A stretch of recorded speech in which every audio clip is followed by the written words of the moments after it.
Deku was the son of Nana Shimura. How would this change the events of My Hero Academia? Let's get right into this what if. Now, starting this off, we cut to Izuku as he stares up at a massive building. As he says to himself, "Wow, I've really made it. I'll finally become a hero. This is my time. But I gotta remember to keep my true identity a secret too. I want people knowing that my mom's still alive."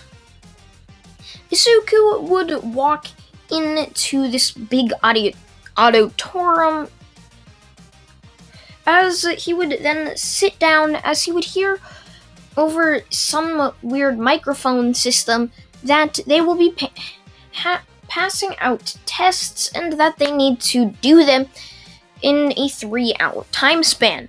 Izuku would have that in the 3-hour time span as he would then just continue sitting there as President Mike would then start to explain the robot test. Izuku would think nothing of it as President Mike would then yell for everyone to go get their tracksuits on and go to their respected cities that their test number had them assigned to. Izuku would go out to testing city A as he would just be standing there waiting for something to happen, not really talking to anybody. Now, Izuku would then just hear President Mike say go as the doors would start to open, as Izuku would instantly just rush out into the robots and start to destroy them. Easily with his fists, he could punch them very, very nicely. All Might told Izuku he couldn't bring his weapons, katanas, or guns to UA, so he had to rely on his fists. He's only had, remember, 2 to 3 weeks to train with One for All. So he's not an expert at it. He's nowhere close to an expert at One for All. Remember, this is his first quirk that he's ever had and gotten. Of course, it's going to be very hard to control. Now, Izuku from here would just be easily punching these robots as he would then start to feel the ground start shaking. He would look up to see a massive robot towering over the city as he would hear a cry for help. He'd look over towards the bottom of the robot as he'd see a young girl trapped under a rock. Izuku would start to rush over to that girl as he could feel One for All in his body. He would jump up using One for All as he would smash the robot in its head as he'd just yell smash as a giant crater was in the robot's head as it would fall backwards. But all of a sudden, Izuku realized he wasn't falling down. He was just floating there. And that's when he remembered something. The doctor said he could develop a quirk later in life, but it was extremely rare. His mother has the quirk called Float, so maybe he has some type of flying quirk that he just developed. Maybe One for All helped bring out his quirk. Izuku would then just wonder if that's the case as he would slowly try to float down, eventually getting to the ground, as he would lift the boulder off of the girl, as he would then say, "Hi, what's your name? My name's Izuku Midoriya." The girl would then say she's Uchako Uraraka, and that thanks for saving her.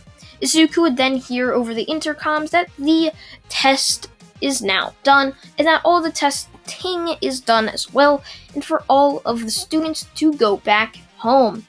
Izuku would just try to use his quirk again, as he would start to float up in the air, as he would fly back to his house, thinking that was more convenient. However, 2 people saw this. Nezu and Aizawa. Both people who knew Nana, at least they knew Nana in this universe.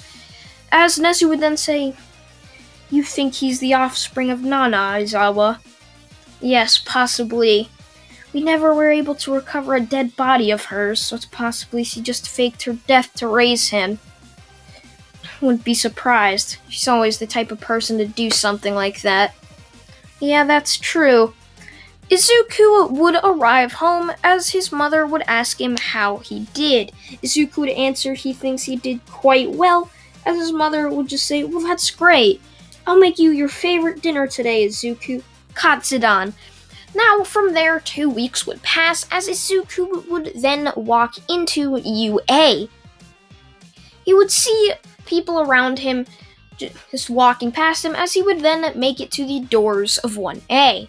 Now, before Izuku can open those doors, let's get into a quick ad break.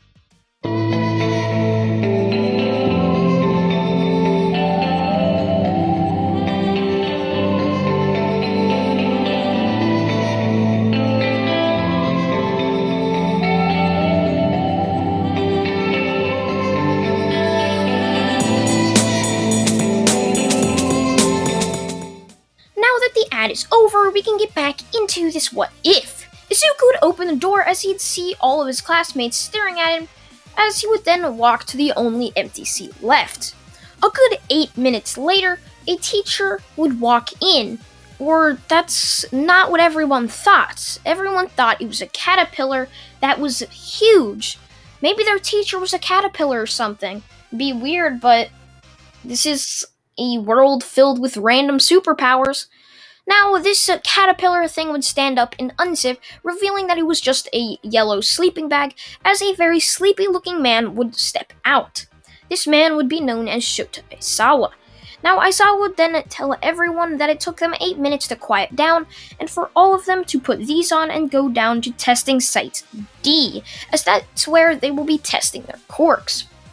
Now, Izuku would walk down to the testing ground after changing, as he would then get there first, as no one really trained in being quick, and that's something that would be a vital skill to a hero, so he's quite quick at random things. He's also carrying his katanas because he feels like he needs to have them on at all times unless UA doesn't allow him to, and he made an anonymous parent letter asking if he can have them on at all times, which Nezu would just say yes, as Izuku would be standing there with his katanas, which would cause some of the class to just ask questions, but to not really.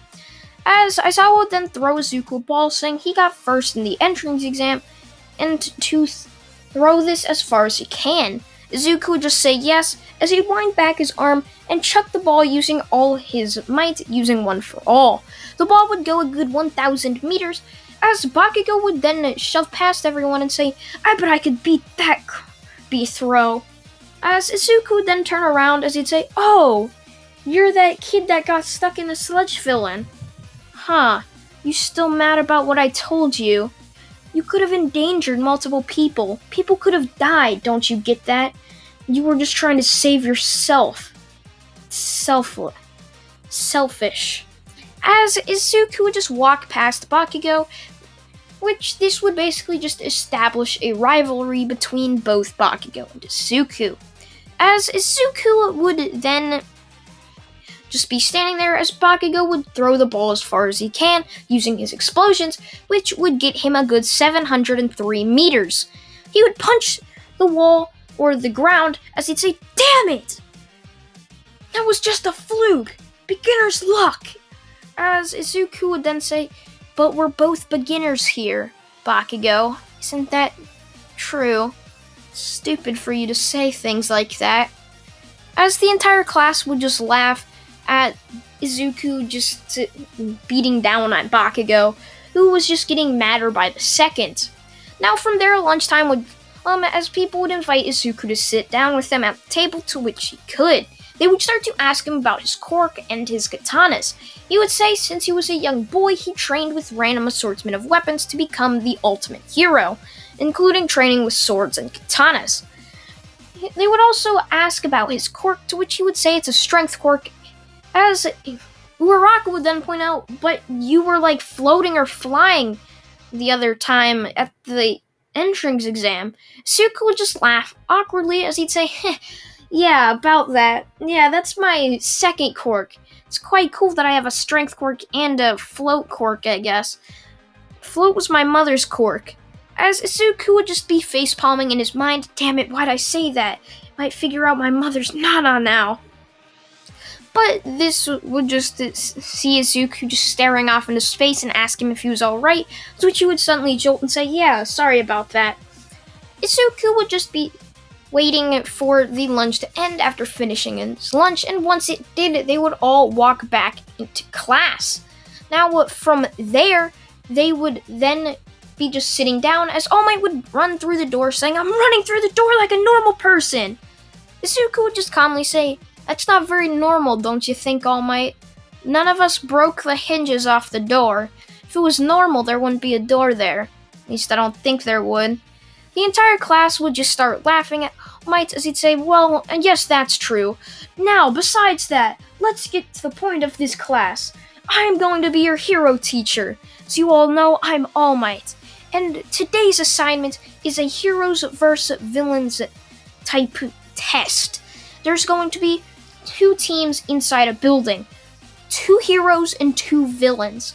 Whoever wins basically just gets bragging rights against the other team. Now, you can't be heroes without hero costumes, can you? As All Might would click a red button, as hero costumes would come out from the wall, as the entire class would just look on with sparks in their eyes like, whoa, you're so cool. Wow, they really took my hero design? It's amazing. They would all go down to the locker rooms and put their hero costumes on, as they would then walk out, as All Might would then start doing a type of lottery, as it would be paired up with Izuku and Bakugo against Ida and Uraraka. Both Izuku and Bakugo would be the heroes, while Uraraka and Ida would be the villains. They would be given time for the villains to set up, as Izuku would try to make a plan with Bakugo, only to have Bakugo shove Izuku down, saying I don't need help from some random person or some extra. Izuku would then say, you're never going to be the #1 hero acting like that. You're just another endeavor. So, All Might is the #1 hero, not just because he's strong, but because he's the public figure. Endeavor's always been mad and just abusive towards fans. So that's why he's never going to be the #1 hero unless something happened to All Might. Suggest you start acting kinder or you're not going to be like your hero. As Izuku would just be standing there with the dumbfounded Bakugo, as All Might would then just tell both Izuku and Bakugo to get into the building and start the exam. Bakugo would start yelling at Izuku for saying some stupid extra thing, with Izuku just getting out his katana and slamming the bottom of the hilt against Bakugo's head, which would knock him out. Remember, Izuku's a very skilled fighter in most weapons, and so he would also know where places to hit someone, not to hurt them, but to just completely knock them out. The now knocked out Bakugo would be tied up and then put tape over his mouth, as Izuku would then just point to a camera, as he would then just say Bakugo is being too loud to give away our position, somewhat to try to justify his actions on completely knocking out his teammate. Izuku would just be walking throughout, as he would then see Ida running down the halls saying, I'll catch you, you hero! To which Izuku would just pull out his katana, and with one sideways slash, Ida's costume would just be split in 2, the top half and the bottom half, which would cause Ida to fall over, as he would feel down at his chest to see blood just oozing from the slash in his chest. As Izuku would then say, sorry, Ida. At least I was holding back. As Izuku would do the same thing he did to Ida as he did with Bakugo, but this time just patching up Ida's wounds that Izuku gave him. Now, from there, Izuku would then reach the top room, as he would see Uraraka guarding the bomb with a bunch of rocks in the air. As Izuku would say, come on, Uraraka, you don't want to do this. You really don't want this to happen to you, do you? As Uraraka would say, shut up, you hero, I'm not gonna let you get by and ruin our plans. Zuko would just say very well, as he would continue with his katana out, as Uraraka would then slam her hands and fingertips together, saying release, as hundreds of these small rocks would come flying in the air. With Zuko, with 2 slashes, was able to cut all of them in half, as they would just drop to the floor instantly, shocking the entire class and Uraraka watching, as Zuko would then put his katana blade right between Uraraka's 2 eyes, as he would then tell her to move unless she wants to get a katana straight through her head. Uraraka would put her hands up slowly as he would slowly back up, as Zuko would then touch the bomb, giving his team the win. And that's where I'm going to leave it off, guys. I hope you guys did enjoy What If Deku Was the Son of Nana Shimura Part 2. I thank you all for watching once again, and if you like the background music, link in the description to the original link. It's an amazing music that you guys should listen to, download on SoundCloud or anything. It's not mine, it's somebody else's, so go take that link in the description or in the comment section below for that music if you like it. I thank you all for watching once again, and goodbye.